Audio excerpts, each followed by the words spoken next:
Good day everyone, I am Danna Mae from 3BH6A. What is probationary employment? There is probationary employment where an employee, upon his engagement, is made to undergo a trial period which the employer determines his fitness to qualify for regular employment based on reasonable standards made known to him at the time of engagement. One of the exceptions to the probationary period is when the probationary employment is extended in order to give the employee a chance to improve and further his prospect to demonstrate his fitness for regular employment. One real-life example is when one utility worker who was working for a company needed 6 months of testing, but when the 6-month period was almost over, the performance review revealed that he failed. However, the management saw that this kid has potential, hardworking with a good attitude, and there are requirements such as discussing it with the employee and getting their consent. So what they did, they talked and they came to an agreement. So, the probationary employment was extended by 3 more months and it was signed. Good day guys, my name is Natalia, a Villamayor. Probational employment shall not exceed 6 months from the date of the employee started working, unless it is covered by an apprenticeship agreement stipulating a longer period. The services of an employee who has been engaged on a probationary basis may be terminated for a just cause or when he fails to qualify as a regular employee, in accordance with reasonable standards made known by the manager or employer to the employee at the time of his engagement. An employee who is allowed to work after a probationary period shall be considered a regular employee. A new employee will be considered unprobational until he has completed 60 days of work or 450 hours of work within any 12 calendar months. Upon completion of the probationary period, he shall be credited with seniority equal to 60 working days. With the written consent of the hospital, the probationary employee and the president of the local union or designate, such probationary period may be extended. Any extensions agreed to will be in writing and will specify the length of extension.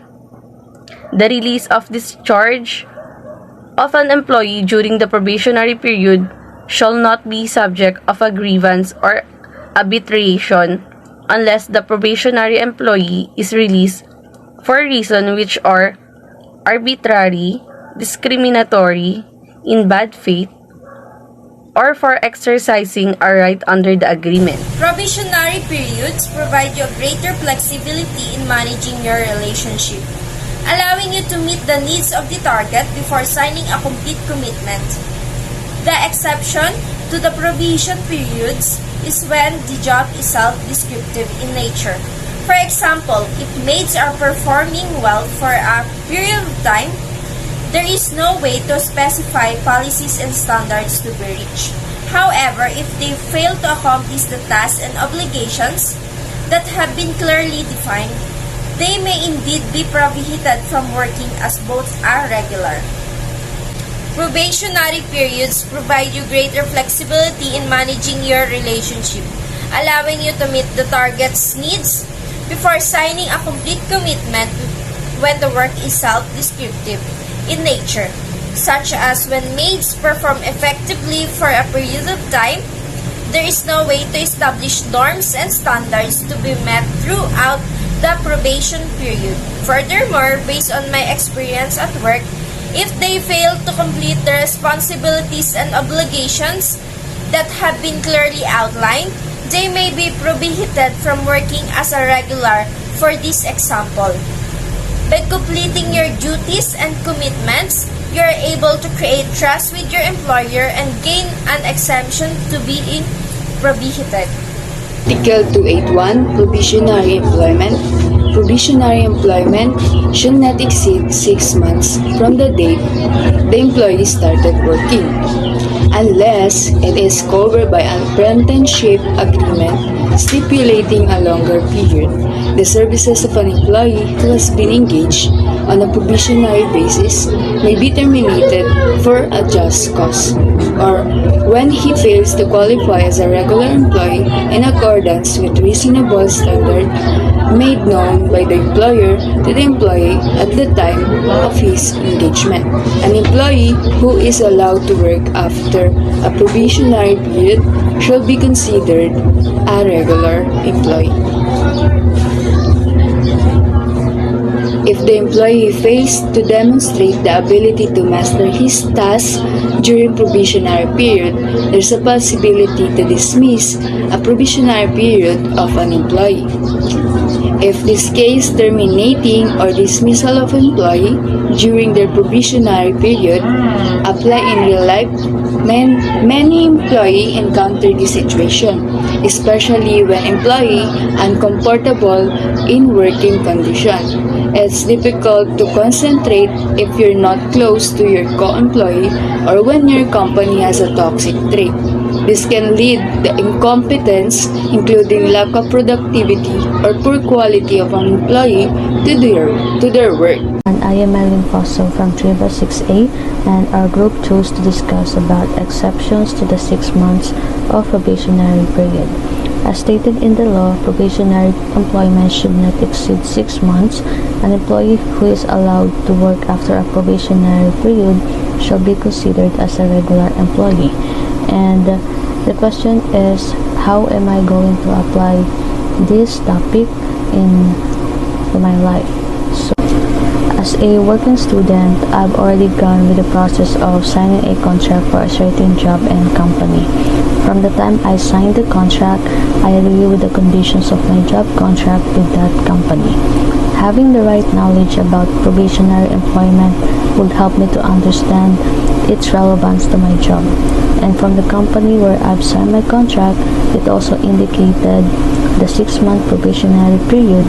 It's better for us employees to know how important the probationary employment is for the employer and for us also.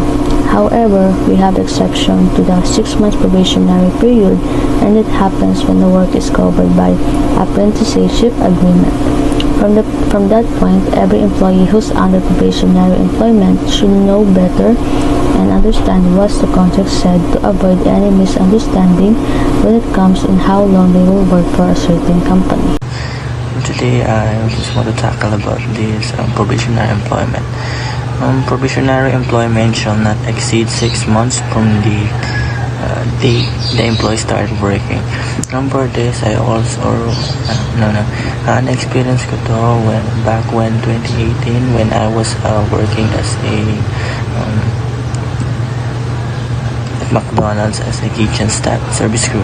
And as for that, when I start working there, they will give me specific hours, I think. Kung di ako nagkakamali, that makompleto ko yung 350 hours bago ako makapirma ng kontrata.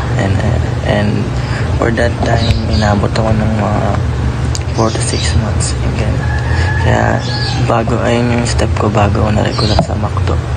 Kaya ito yung pinili ko kasi mas na-relate ako kasi dinagdaanan ko yung probationary period na kung tinatawag nila kailangan mo mag-work ng 6 months tas trainee, and then after that you will receive the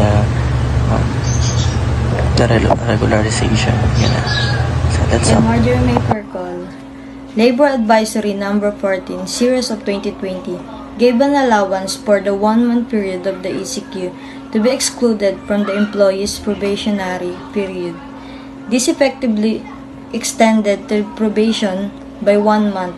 The advisory meant that if the probationary employees was due to become regular on June 1, the 1 month of the ECQ period would extend their probationary until July 1.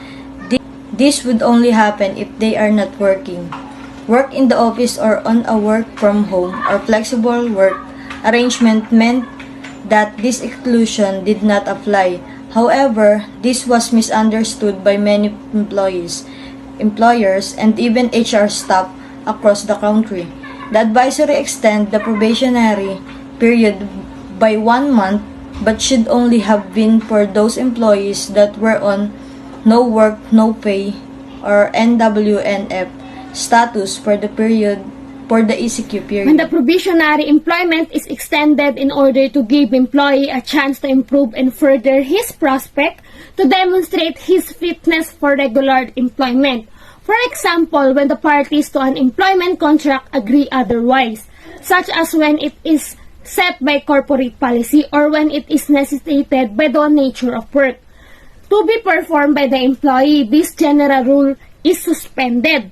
In latter case, there is recognition of managerial prerogatives in requiring a longer period of probationary employment, such in the present case where the probationary period was set for 18 months, from May 1980 to October 1981, inclusive especially where the employee must learn a specific type of work, such as selling or when the job requires specific qualifications.